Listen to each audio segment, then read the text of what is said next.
Good afternoon, everyone. My name is Rachel Stern, and I'm the Director and CEO of the Fritz Ascher Society for Persecuted, Ostracized, and Banned Art based in New York. We research, discuss, publish, and exhibit artists whose life and work were affected by the German Nazi regime between 1933 and 1945. Welcome to Eva Hesse, Returning to the Source. This is the first event of our online project, Identity, Art, and Migration, in which we investigate US immigration of European refugees during the first half of the 20th century through the lens of 7 artist case studies: Annie Albers, Friedel Zubers, Eva Hesse, Rudi Lesser, Lili René, Arthur Schick, and Fritz Ascher. It is my pleasure to introduce our distinguished speakers today, Helen Harash and Ori Scholtes. Born in Hamburg, Helen and her younger sister Eva were put on a Kindertransport to Holland as soon as possible after Kristallnacht. In 1939, the Hesse family, now reunited, were able to immigrate to America and settled in Washington Heights. Helen went on to graduate with honors from Hunter College, marry, and have 2 children before going back to earn a master's degree in library science.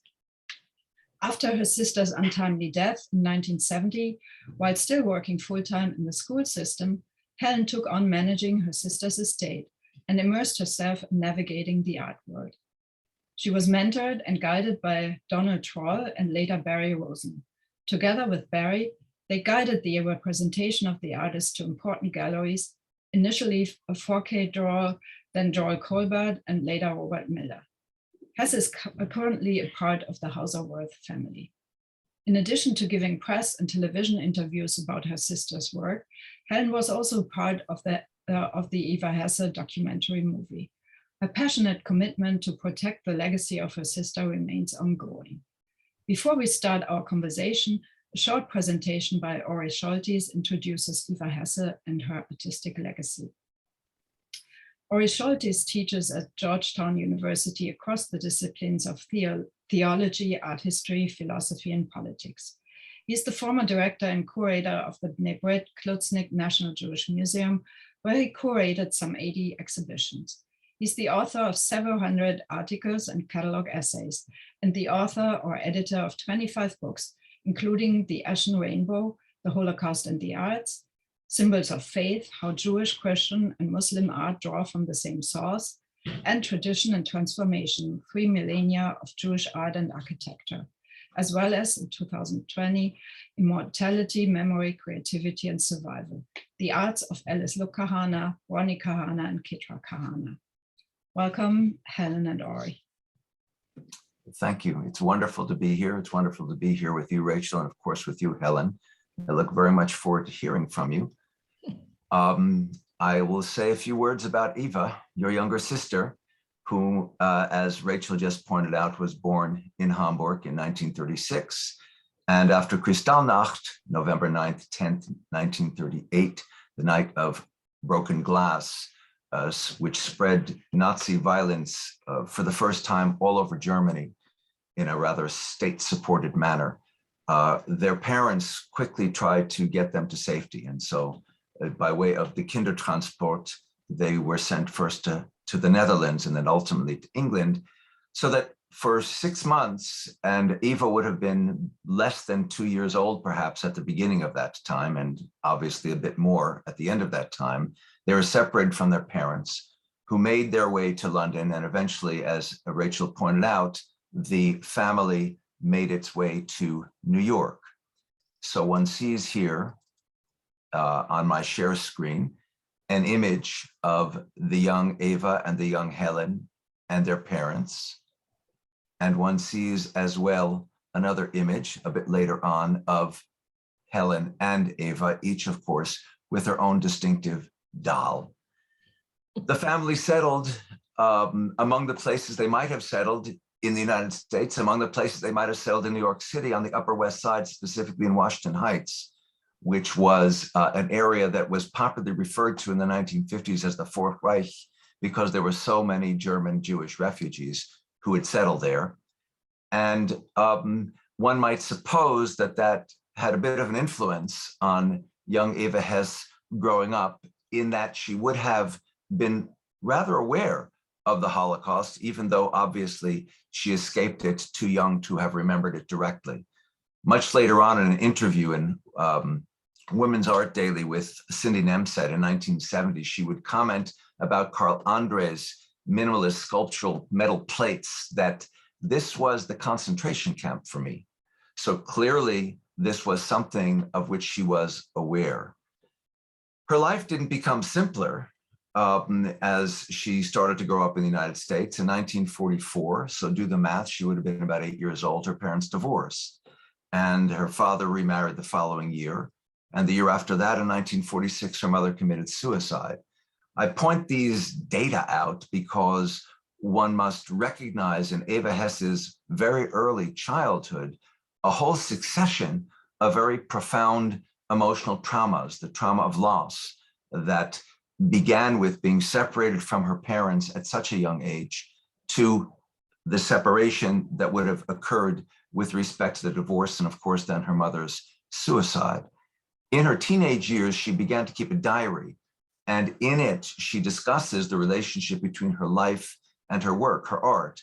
So it's not unreasonable to suppose that there is a relationship between these two aspects of who she was and what she became. Also in her teenage years, she already, in fact, began to hit her stride as an up-and-coming artist. She had an internship at 17 magazine, the same time when Sol LeWitt did, by the way. They didn't know each other at that point. Much later on, they became very close friends. But it's interesting, almost ironic, that they were, in fact, featured in the same issue where she was interviewed and where he had an image, I think, of a birthday cake. In any case, as she came into her own as an artist, the first direction really that she was taking was painting. And I remind you all that in the late 1940s, early 1950s, the rage within art was abstract expressionism, that American form of art with its heroic and muscular kind of energy and its framelessness that connects what's going on the canvas to what's going on outside the world. And one can certainly recognize in this early work by Eva of 1960, so she's 24 by then, no title, in parenthesis, self-portrait and oil on canvas, that kind of a sensibility. One might even suppose, if it is a self-portrait as it is so subtitled, that her sense of lack of esteem that she'll refer to later on can be present even as her incipient genius is present. She would by then have gone to Yale University, in fact, where the head of the art department was no less than Josef Albers, himself a German refugee.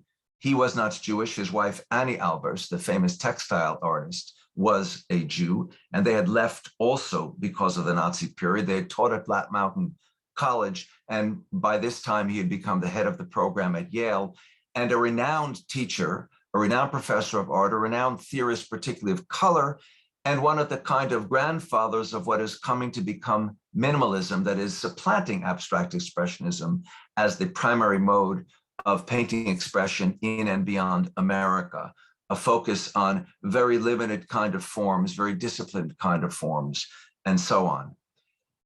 Eva met around this time Tom Doyle, whom she married in Woodstock in 1961. And that marriage led in a number of directions. They were both artists, and they were both the recipients a few years later, in 1964-65, of a grant that took them to Germany, or put more precisely, took him to Germany, took Eva back to Germany. So in her late 20s, she's going back to the country that spat her family and herself out in 1964-65. The setup is in an abandoned textile mill in the Ruhrgebiet, and it would seem that she was not overly happy about that context. Here we see her in the studio that she had set up in the textile mill. In part, of course, her unhappiness is derived from the fact that the marriage is failing, and the experience in Germany, far from helping it, worsened it. So by the time they had come back, they had split up. And shortly thereafter, her father dies, yet another loss. But at the same time, and here's the thing to keep in mind about Eva's work, that the positive and the negative seem always in very particularized ways to be interwoven with each other. The sense of loss that is so profound, as one might imagine, throughout her life is something which feeds into the work that she creates and the innovations that begin in, of all places, back in Germany, in this abandoned textile mill, so that we see among her early works of that period, this is 1965, one of the first times she's moving in a completely different direction from painting. She's creating new media. This is a work that is largely made with covered electrical wire and masonite. So she's using industrial products to create art and not for the purpose in industry for which they were intended. This work is called Ring Around the Rosie. It's 1965. She's punning in a way. You get the sense of this lower circular image of a kind of breast. And if you think of the color schema, the white of virgin purity, the red of blood and sacrifice, it kind of fits into that history of Western art. And then you look at the entire backdrop, which is gray, the color of ash, and it brings another dimension within it. And of course, the title of it is a kind of pun on that nursery rhyme, Ring Around the Rosie, pocket full of posy, all fall down, ashes, ashes, all fall down. It's a nursery rhyme. It's what kids chant in the playground, but it comes, of course, from the time of the plague. And Ring Around the Rosie is a reference to the redness around these increasingly suppurating wounds of those who had the plague. Pocket full of posy, you put stuff in your pockets, these floral herbal elements to protect you from plague, or so it was hoped. Ashes, ashes, all fall down. That's the people dying of plague. So we have on the one hand something enormously negative, and on the other hand, beautifully positive, and above all, innovative with respect to media and with respect to eradicating the line between painting as a two-dimensional medium, and this is in relief, it comes out at you, and sculpture as a three-dimensional kind of medium, an idea that goes all the way back to the Greeks and their interest in relief statuary. So when Eva comes back to the United States, to New York from Germany, she's revitalized and thinking in a whole new range of directions with art, and engaged in part with, as that previous image might have suggested, a kind of minimalism and interest in simple forms and limited color. But she is also someone innovating beyond minimalism toward what we call post-minimalism, questioning the kind of geometric rigidity that is associated with minimalism. And one looks, for example, at this 1968 work, which again, in terms of material, is a new idea, fiberglass and polyester resin, and it's called Repetition 19, Roman numeral 3. And she's also been associated in part with the feminist movement. We'll get back to that in a moment. And of course, you can look at this and you can say, aha, I see the flaccid, I don't see the rigid. I see the soft, I don't see the hard. I see the fluid, organic, the natural, rather than the stiff and the man-made. And is there, by the way, anything accidental about the number 19, this prime number that comes one beyond 18, which in the Jewish tradition is symbolic of life? Is she stepping beyond that? This is the work that she first thought of as, I've really stepped in a new direction, done just before the one I just showed you. This is 1966. It's one of the first works when she came back from Germany, and it's called Hang Up. And it's also symptomatic, of course, of her loving, she loves to play on words. It's hang up, it's hanging. She's hung a frame.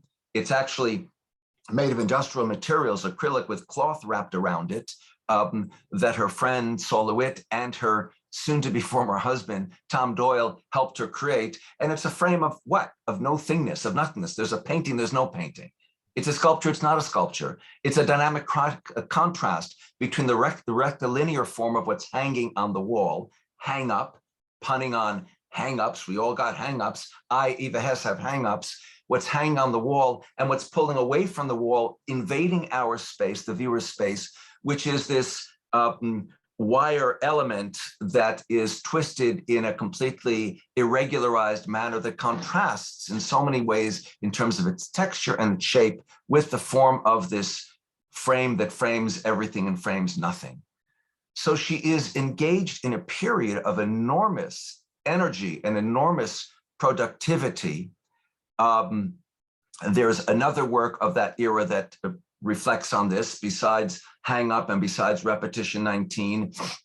This is playing further with the elements of fiberglass and latex on cheesecloth. This is called 1969. It's called Expanded Expansion. It's intentionally redundant because you can squeeze it up and you can stretch it out. And again, you've got this contrast between these poles, these 10-foot long poles that are so rigid, and the material that slumps between them, which is so flaccid and so relaxed. And of course, you can make this narrower or you can make it wider, as much as 25 feet out, as beyond that, or less than that. This is the time period when she had that interview that I mentioned with Cindy Nemser in Woman's Art Journal, in which she referred to Carl Andre's work as her concentration camp. In that interview, she talks about the issue of being a woman in the art world and the disadvantage that that gives you because you don't feel that you can do it. But she says, you know, the solution to the problem of discrimination in art is to make good art. Excellence has no sex. And so she talks about her energy, she talks about her courage, but she also admits to her lack of self-esteem that she can't seem to fully overcome. So again, there's this dynamic tension within her work and within herself between these various elements of self that are reflected in the various elements and their component parts of her work. She is, by the time this work is made in 1969, already struggling with brain cancer. She collapsed in the middle of working on April 6th of 1969, went to the hospital a few weeks later. They operated, and the idea was that the brain tumor was benign, and she was hoping and expecting a full recovery and feeling relieved at that. And that summer, she had a respite really from New York and from the conditions of the art world and the condition of her physical state of being and her emotional state of being, a kind of summer respite up at Woodstock, the place where she'd been married, the place where her first thinking in new directions happened at one of those happenings up in Woodstock.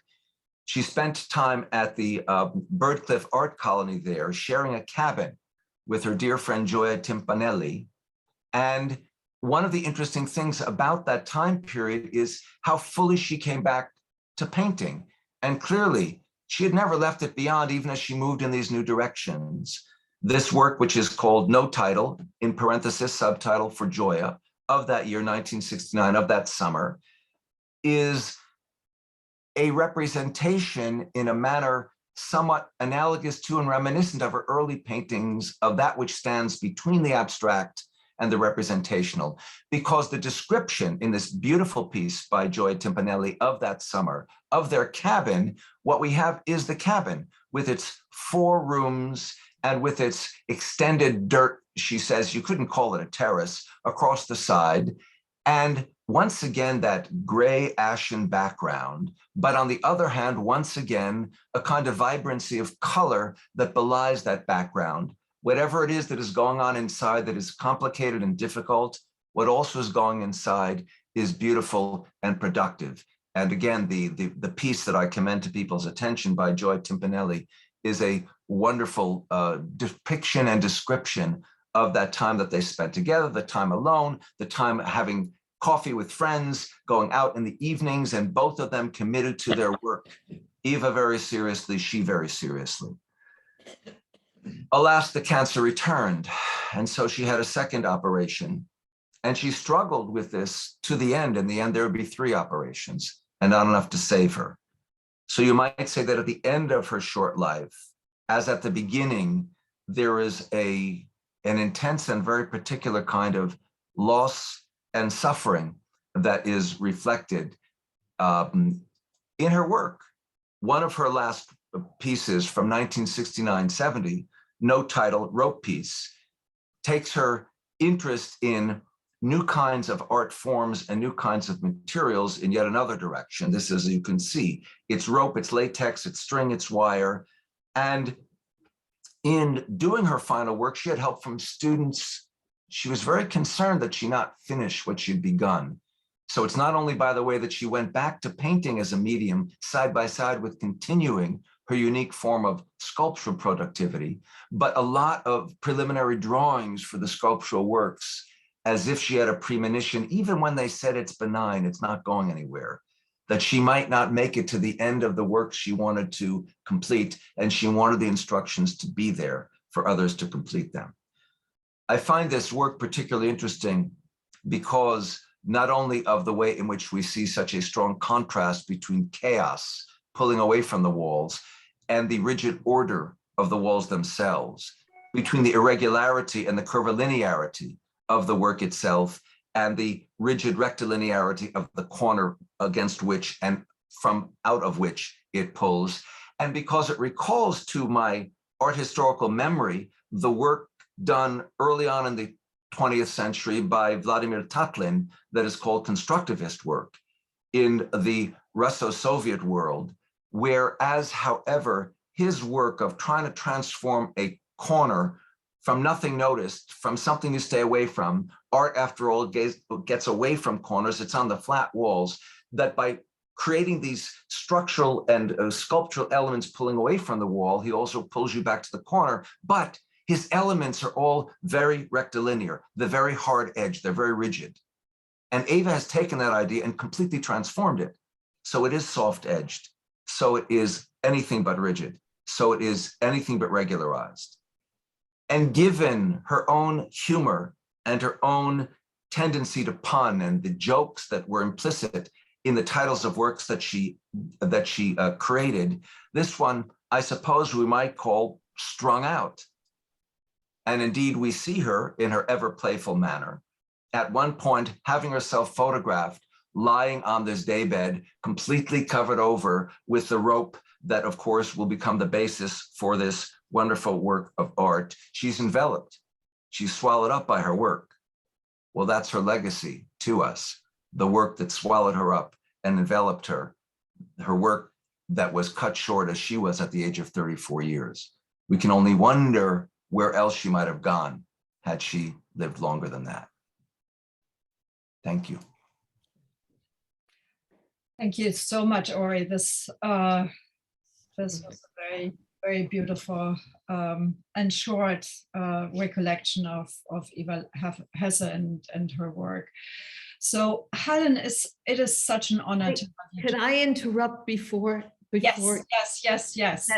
Before people forget the image, the expanded expansion that Ori showed was given to the Guggenheim. We gave it to the Guggenheim, and I got an email just a day or two ago that is going to be up for view in either in 22 or in 23. That's fantastic. That's wonderful. That's wonderful.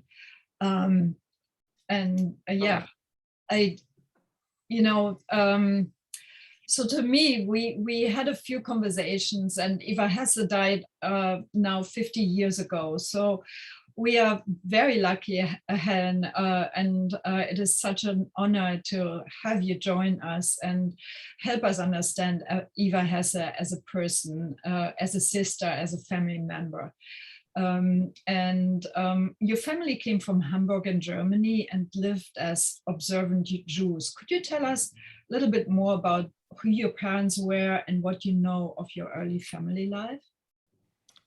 Well, my father was a very educated attorney with 2 law degrees. And from the time that I was born, he was not allowed to practice law anymore. And he worked for the Henry Jonas Lodge, which I just read again, and for an organization called Winterhelfer, which I think was a charity to help poor people. Our home life was, we had help.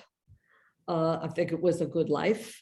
It was permeated by Jewish, holidays and Shabbat, but I don't remember it being restrictive in any sense. So I don't know how observant we were. Mm-hmm. It didn't seem to, it wasn't any negative in any way.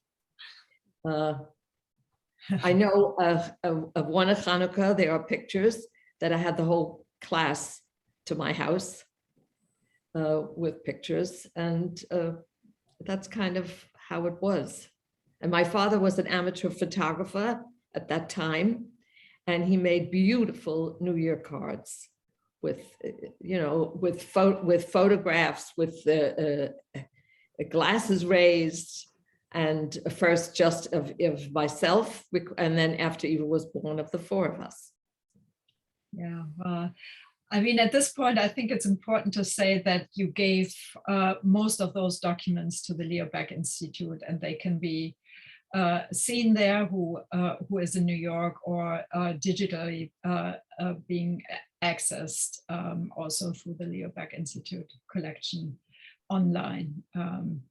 So that's an amazing source, and to get a better understanding of your father, who wrote a diary, and as you mentioned, showed all these, took all these pictures.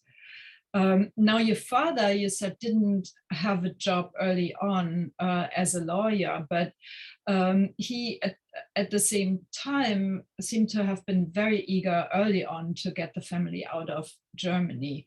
Do you remember the atmosphere in the house during those years? I don't remember tensions, you know, but I went back and looked at the diaries last night. And my father writes, when Helen was born, freedom and truth had vanished already from Germany, our homeland, for the 5 months previous. It was already 5 months that Hitler raged. We already had to live through hard times shortly before Helen came into the world. I lost my profession in April 1933.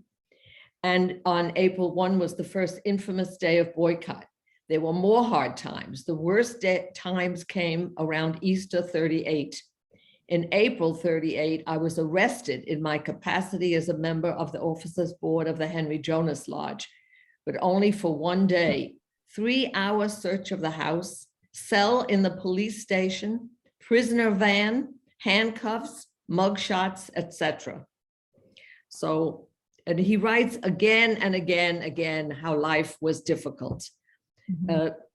That I have no memory of being aware of that. By the way, the Jonas Lodge would have been the B'nai B'rith organization. So It's interesting that he was a prominent figure in that organization at that time. Mm-hmm. So he was very early on very aware of what was going on, but in some way your parents managed to create an atmosphere that didn't scare you as a very young child, because I think that you would remember if they were completely out of their minds, being scared, you would remember that. So, and your father also managed to get you on that Kindertransport right after the so-called Reichskristallnacht, the night of the broken glass. So, which about 10,000 children were able to go on, which was about 1/10 of the Jewish children in Germany at that time, in Germany and Austria. So were your parents able to prepare you for that experience or for the journey? Or I don't remember any preparation, but my father wrote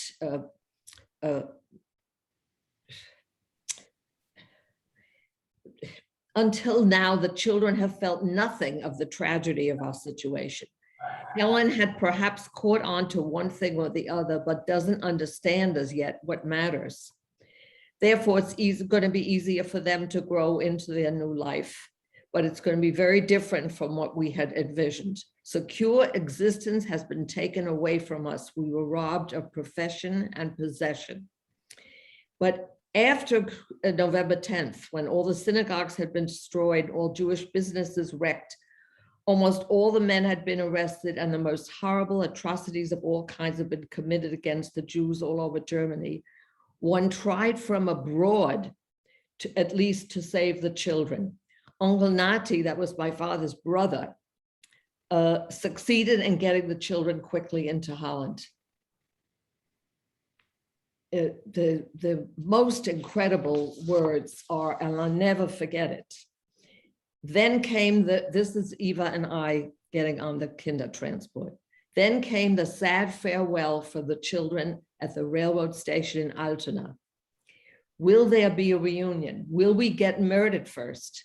We were not allowed on the platform. Helen and Eva held hands and marched off to the train, accompanied by criminals certified as custom officials at Gestapo. And then it goes on to, you know, when they were able to get to Holland. And there were all kinds of mishaps. And when I went to Germany, and I met somebody who's done a lot of his research into the history of Hamburg, the Jews in Hamburg before, during, and after the war. And he took me to the government offices and showed me all the paperwork that was involved to get us out. There were forms upon forms upon forms, and one became outdated, and the next one, and so it went on and on. So my father, I give him the most unbelievable credit for accomplishing this early on, because Eva and I really didn't see any of the horrors. Right. Yeah, that's an amazing accomplishment. And also that he was able to get the two of you on the same, onto the same train and into the same home. Yeah. And to find you afterwards in that home to take you. Do you remember that home? Do you remember the living conditions getting to the Netherlands? No, I certainly don't remember the train. There was this 12-year-old girl, her name was Miriam, and evidently we became very attached to her at the home, and she was with us on the train. But the home was very strict, very, very clean. We were quarantined at first. I mean, I read this again. In their clothes, we were allowed to wear our own underwear. On Shabbat, we were allowed to wear a dress.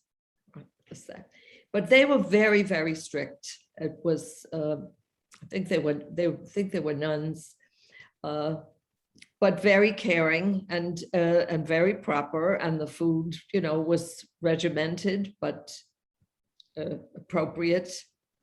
And so I don't think we suffered, and we had a lot of visitors, and we were supposed to be staying at my father's brother's home, but the Nazis didn't permit that anymore. But they came and visited, although it wasn't easy. I think visitors were only allowed on Wednesdays and Saturdays, and they lived a distance away. And of course, then nobody had a lot of funds or a lot of, you know, time or what. But different people, there were other family or friends in Holland that came to visit us. There were a lot of postcards and letters in my diaries. And hard to read them completely because they were attached, and so you could only see the front and not the back. Yeah, of course. So, and then your parents were able to find you again and took you via London to the United States. Did you want to stay in that children's home, or were you happy to? I mean, you weren't there. You were there for about 6 months, right? So no, less than 6 months. Much less than 6 months. I think it was 6 months. We were in New York in June, and we left December 7. So the whole thing was 6 months. It must have seemed like an eternity, because I reread the diaries last night, and it was so complicated. But it happened quickly, but it's, you know, you don't know that it's going to happen. And so it must have been very frustrating and frightening. Right. And of course, I imagine for both of you as small kids, I mean, that's a huge amount of time.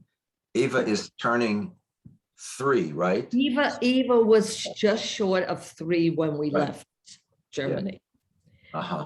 Because Eva's birthday is January, and we left in December. But it wasn't 6 months that we were separated from our parents. We were only separated really 2 months. But just, it's nonetheless for young children like that, it's beyond frightening. I should think so.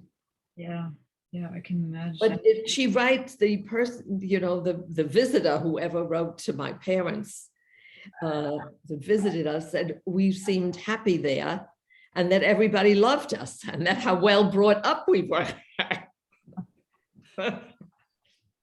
Well, I can see that looking at that cute picture of those cute little girls with their door. Eva was adorable from the very beginning and all the way in her life. She was vivacious, she was beautiful, she was captivating. That she struggled, yes, but that wasn't the main. I mean, people like to position Eva as a depressed, struggling, artist. That was absolutely not the Eva that I knew. Despite the difficulties, and despite and Ori does a wonderful job of explaining. Yeah. So when did she mention the first time that she wanted to be an artist? I don't know. I don't know. Must have been, I mean, we played school. She must have been drawing then. It's by junior high school for sure. Mm-hmm. But the specific examples, I don't recall. Right.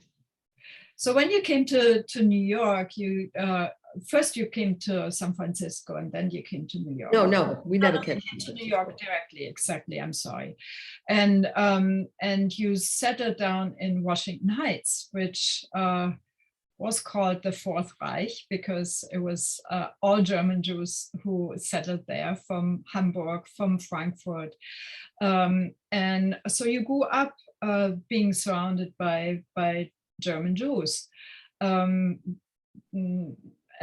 at the same time, you went probably with the children of these German refugees to American schools. So how did that, Yeah, but in the American schools, I must have made friends that were not all right. Children of refugees.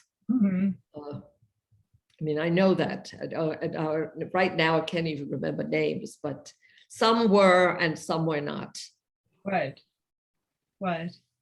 But you were surrounded by German language, definitely by German culture as you were growing up, right? As your parents were all trying to, I imagine, trying to figure out how to make a living here, how to get their new life started, and also how to stay here, right? Because not,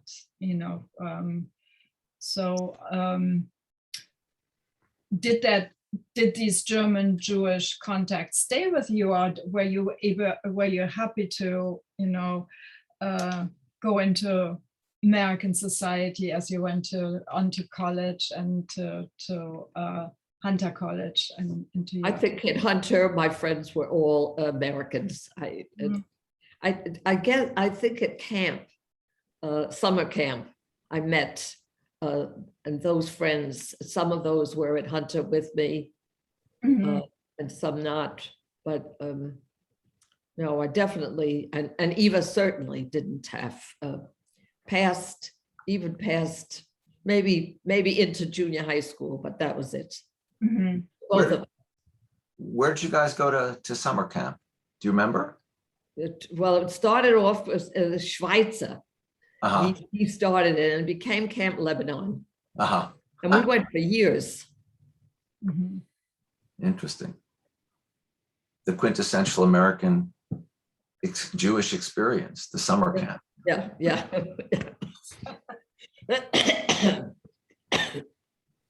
So how did your both Eva and you experience extreme abandonment and loss at a very young age back in Europe, and then again in the US with your parents' divorce, the second marriage of your father, and the suicide of your mother. How did you each personally cope with that?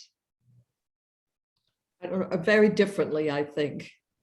First of all, my father didn't tell us that my mother had died, and we didn't go to the funeral, which in today's, we can't even imagine it, but I know my father's raison d'etre was to take care of Eva and I and to protect us. And that's really why he got married. I mean, this wasn't a great love affair, though I think they had a good relationship, but he couldn't cope alone with the care of 2 kids. And we had a housekeeper who Eva and I did not like, and we called her Prune Face. And we were all happy that he didn't, we were afraid he was going to marry her. So my stepmother had an open door to affection, and she didn't know how to do it. She didn't know how to give it. Yeah. So it wasn't, we weren't happy at home in those years. Yeah. Uh, So Forgot the question. to backstep a little, it sounds like your parents didn't adjust so easily to them. No, they didn't. No, they didn't. I don't, my mother had difficulties before, but she, from all, that I've heard, she could not really adjust Mhm. here. I just couldn't handle it.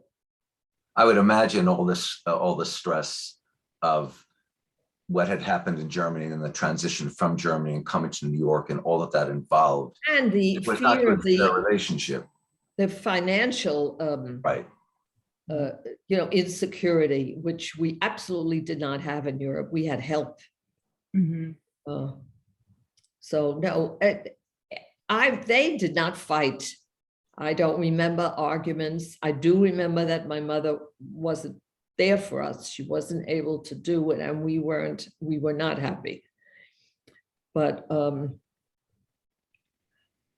I don't think that I've struggled with abandonment, but there are other issues. I mean, I think that everyone who's gone through this is damaged. I always consider, I mean, but Eva did have an issue, a serious issue of abandonment, and recognized it perhaps through her therapy. And I remember, and even she had it with me, and I remember after her first operation, and we had a date to meet. If I would be in any way late before of any appointment with her, she would be furious. And she would say, if you had traffic or anything, you have to figure on that. You have to add that.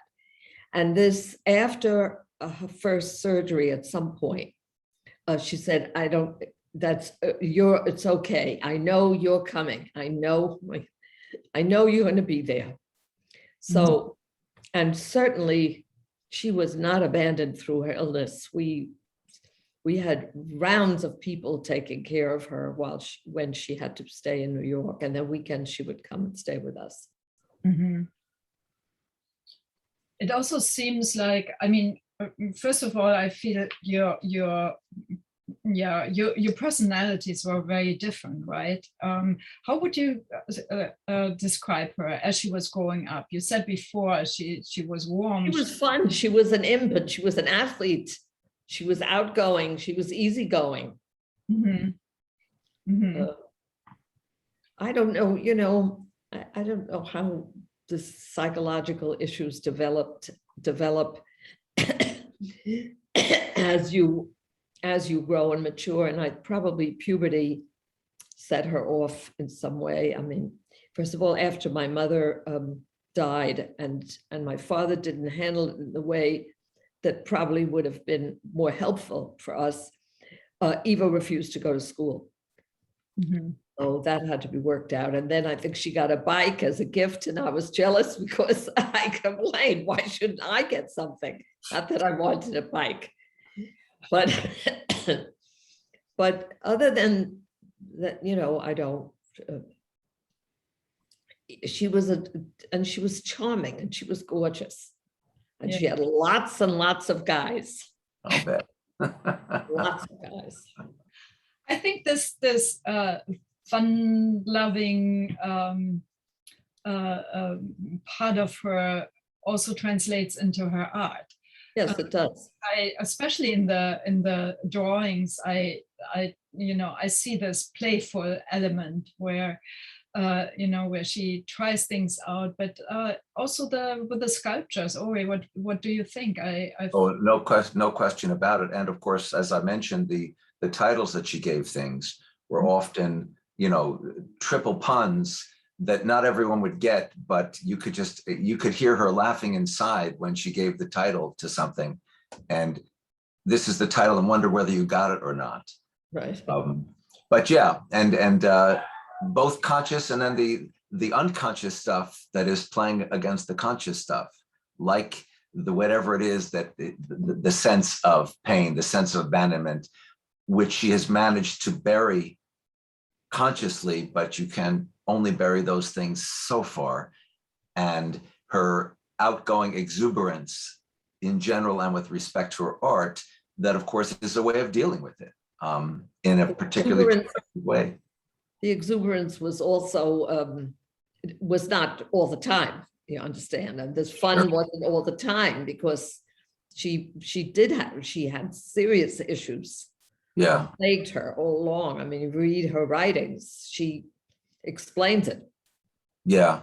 It would be, this is the wrong word, interesting, to know more about her relationship with Tom Doyle, because the marriage didn't last that long. And one can say, for example, that the conditions when they go to Germany are sort of custom made to make things worse. But one wonders what are the different, because of course, every marriage is a function of two people bringing whatever they bring to the table. And we know less about him and not as much as we'd like to know about her. And I would like to know, what that dynamic was and what its complexities were that made it not last. Well, the complexities, they were both very complex people. Yeah, yeah, And both are. who had lots of baggage. And I know that Eva stopped her therapy in the exuberance of the romance, Uh-huh. which was a big mistake. And Tom was a womanizer. Uh-huh. So- Well, that certainly wouldn't have. But Tom explains a lot in the Hesse documentary. Mhm. I wasn't happy about diaries coming into the public domain while the people, were alive, but now Tom is gone. But he really does explain quite a lot. And he explains how their professional relationship was excellent in Germany, but Mhm. the marriage fell apart. Yeah. Well, even that the hang up where he helped her put it together, and that was clearly at a point when the marriage had completely fallen apart, but he was still there to do that. What I found interesting, I didn't know that he actually helped. I know the sheets were from Rosie. Eva has a very, very close friend, Rosie Goldman. Yes. And in the documentary, I didn't know that. She says those are my sheets. Right. Well, that's another part of the pun in Ring Around the Rosie, of course. Yes, of The course. tribute to her friend Yeah, at the same Yeah, time. all of it. As a reference to Rosie the wrote that she was pregnant at that time. Yeah. There you go. There you go. The breast, the milk. It's all in there. It's fantastic. Yeah. It's interesting how different groups associated with different kind of art types, minimalist, post-minimalist, feminist, everyone sort of grapples on to Eva and saying, well, she's one of us. Yeah. She's very, when she spoke it, for example, in that late interview, she said, well, yes, but no, she was very much her own person and not someone who simply said, oh, yeah, I fit into this category or that category. During that interview, she was very sick. Yeah, I would think so. Very sick. Yeah. Yeah.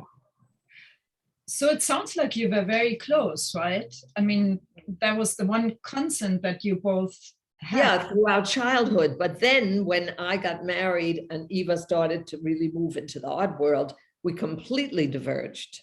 Mm-hmm. Okay. So you abandoned each other.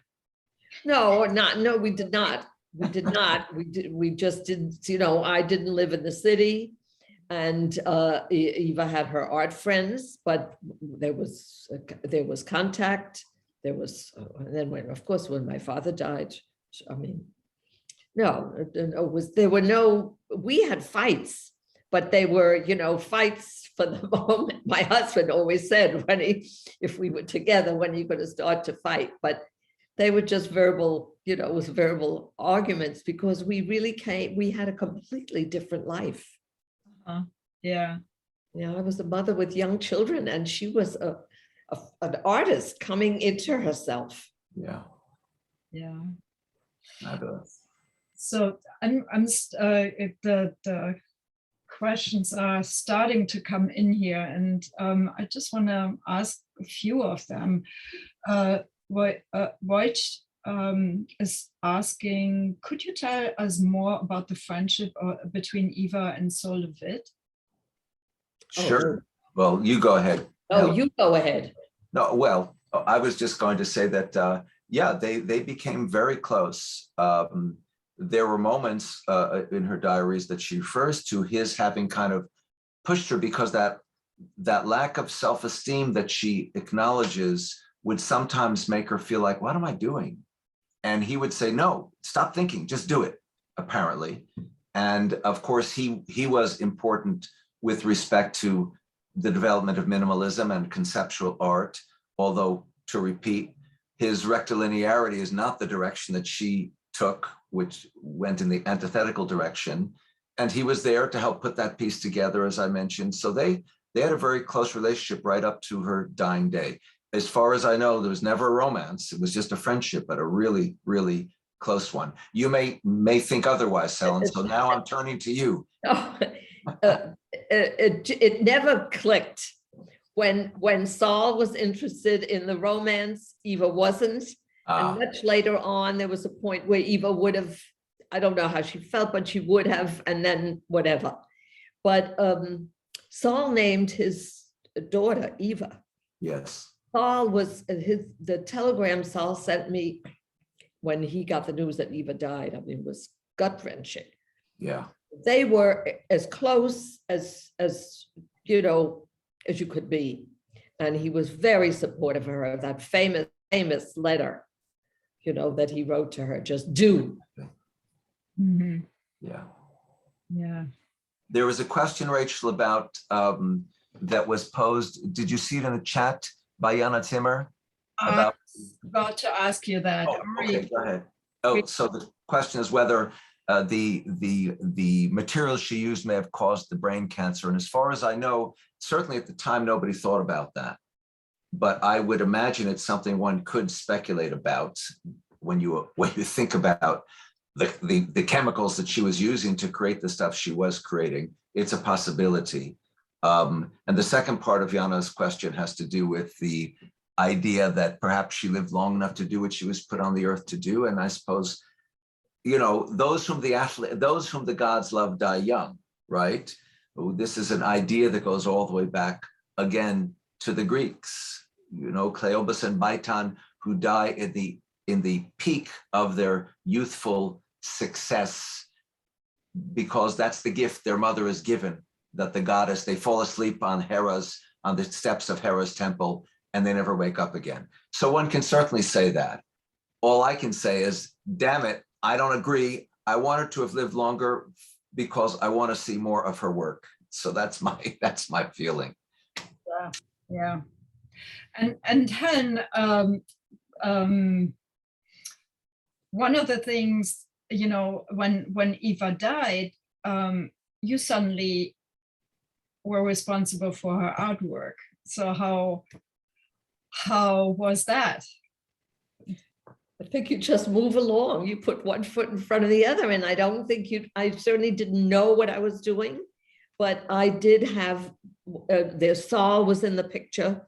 Donald Rowe was in the picture. They were not, they were a little bit at odds with each other, just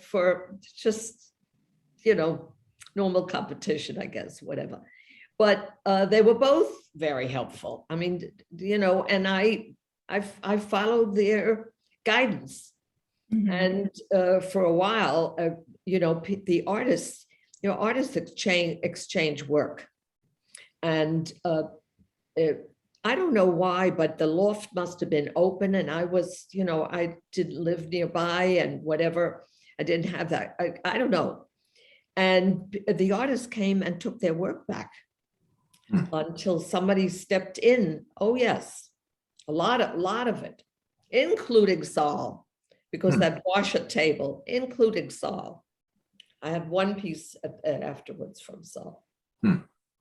Uh, Interesting. But so, and then we were, you know, we were with Fourcade Droll, and it just happened. And the support, very, very difficult to publish the Lucy Lippard book. It took way over 5 years, and nobody had money, and they kept adding on to the cost, and all kinds of issues. And people died, and things crashed and crumbled and whatever. And they didn't want it. They wanted to print it abroad. And finally, with the help of somebody from my family, not my real family, but Mark Muller, a lawyer, helped us get to Yale. And then the book was published. And the book is really very, very important. I think it's the foundation of all things Hesse. Mm-hmm. And it's completely out of print. We did a second printing or something, and it's out of print again. And I have 2 copies, one that was mine and my stepmother's. Yeah, it's quite a work. Yeah. So then, you know, then we had good, Robert Miller was a very good gallery, and Hauser and Wirth is the best because they really care. Even though when Hesse went to Hauser and Wirth was the millennium, and they had maybe 20 artists, and today they have over 100. Yeah. Nonetheless, they consider the artists their family.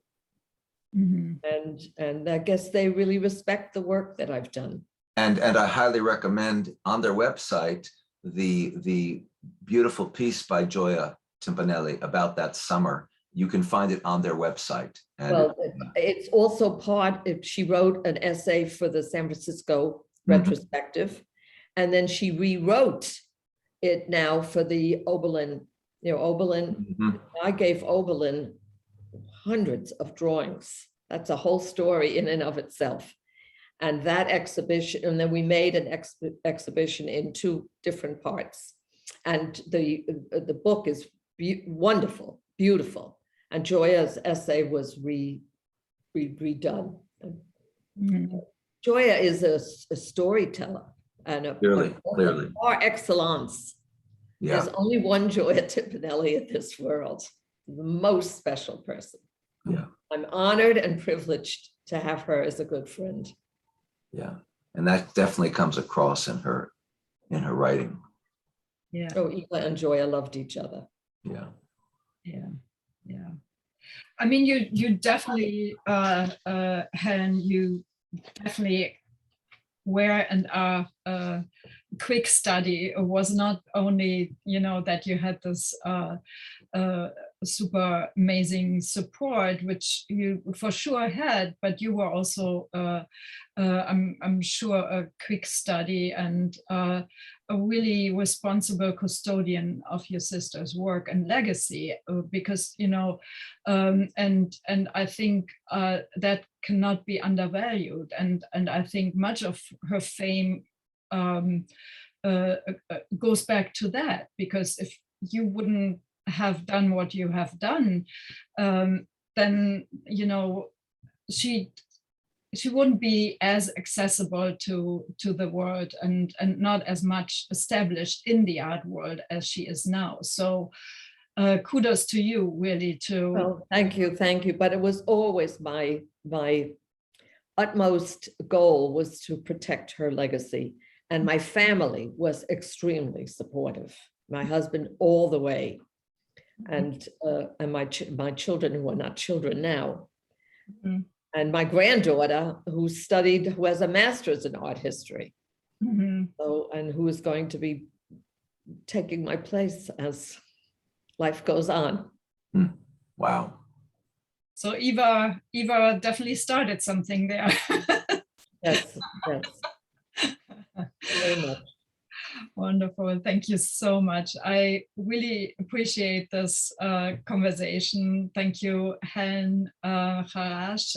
Thank you, Ori Scholtes, for sharing your expertise with us. And I wish you all best. And thank you, Rachel. Thank you, Rachel. We wish you the best in this project. Thank you so much. Thank you. Thank you.